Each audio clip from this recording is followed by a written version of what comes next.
problem.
It's just, oh, this is fantastic.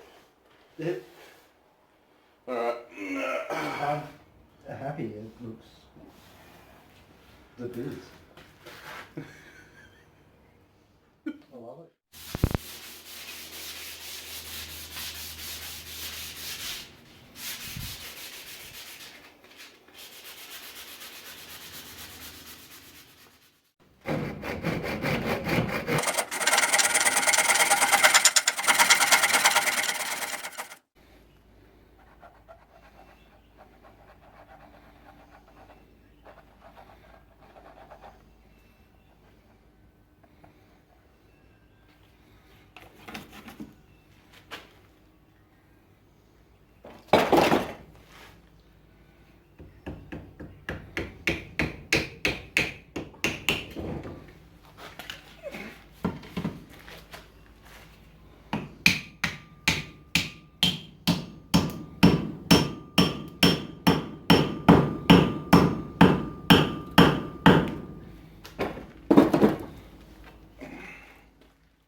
hope you enjoyed that video. I know me and Mick did.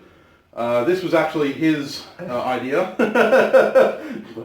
The striker wanted his own hammer. Yes, the striker wanted his own hammer indeed. We've been watching a lot of Japanese bladesmithing, katana making, stuff like that, videos. And they always use these rather large dog's head hammers, so we wanted to make one. This is a little bit longer than you'd normally see and a little bit narrower, but it kind of just was the material we had available. This is actually the same material we used to make the Viking steak anvil, which if you want to watch that video, then it's on my channel. I'll put a probably link in the description below as well. But yeah, it was a fun project. We did do a European style eye rather than the square or the rectangular Japanese style eye. That's purely because of the materials and the tooling that we had available. And the other thing was that this this specific piece of material actually had a lap weld that went along there like that. And yeah, you can just see the crack at the tip. There you go, right there. That's actually the end. That's the toe of a lap weld. This axle, we think it's a mill axle, not a wagon axle, as I said in the Viking anvil build. But we think it was a mill axle, and it's been lap welded using wrought iron sheet to extend the length of the axle. So it was, we unfortunately punched right through where the lap weld was. So we had a bit of problems with cracking and stuff like that. None of it's a structural problem, and we're obviously not selling this hammer, so we're not worried about it too much, just aesthetics. We also did engrave a couple of kanji letters, which I'll show, which I will have shown in the previous. There we are. So those are the kanji for strength and for fire. Figured that was very poignant.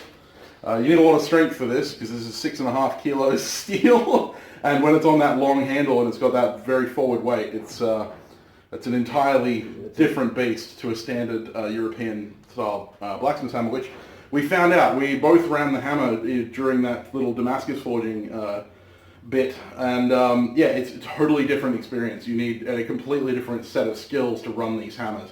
They're just as good, actually, if not better, because of such a long drivetrain. They've got a lot of weight behind a small surface area, which means they get a hell of a lot of punch. We were only lifting the hammer maybe 1.5 foot, 2 foot. We weren't even putting some effort in. No, getting good compression. Yeah, we were squishing some serious material. So I'm looking forward to doing some more with this. We will have a video coming out on Friday, which will actually be to do with the Damascus that we made today, and you know, with a couple of other billets we've got coming. But so keep your eyes out for that one. But yeah, hopefully you enjoyed this little build. We certainly did. It was a lot of fun. It's something that we've had coming for a long time. I'd like to thank Mick for running the Sledgehammer to make the eye and get everything else running. My back is starting to get better, so you're going to start seeing more forge work, especially because Mick's here. We can run the sledge and tooling and stuff like that, so expect to see more stuff like this in the future. If you want to see more stuff from me, you can always check out my channel. But also, I upload a video every Wednesday, and I have a live stream every Saturday. At the moment, I'm uploading 2 videos a week on Wednesdays and Fridays, so make sure to hit that subscribe button and hit the bell notification icon to be notified of when I upload a new video. If you want to support the channel, just hit that thumbs up button. It really does help. But if you want to leave a comment, or maybe you want to leave a comment, or if you want to support the channel financially, I have an Etsy store. I also have a Patreon, which you get behind the scenes videos, bloopers, and deep dives. So if you want to check that out, all the links will be in the description down below. Make sure you check those out. Quick thank you to all my patrons, Jared, Nathan, Andy, Kine, Rich, and Braden. All of you guys are fantastic. You keep a hammer in our hands and gas in the forge, which is a really important thing at the moment. So no, thank you so much, guys. And we will see you on Saturday with the next video. Cheers, guys. See ya.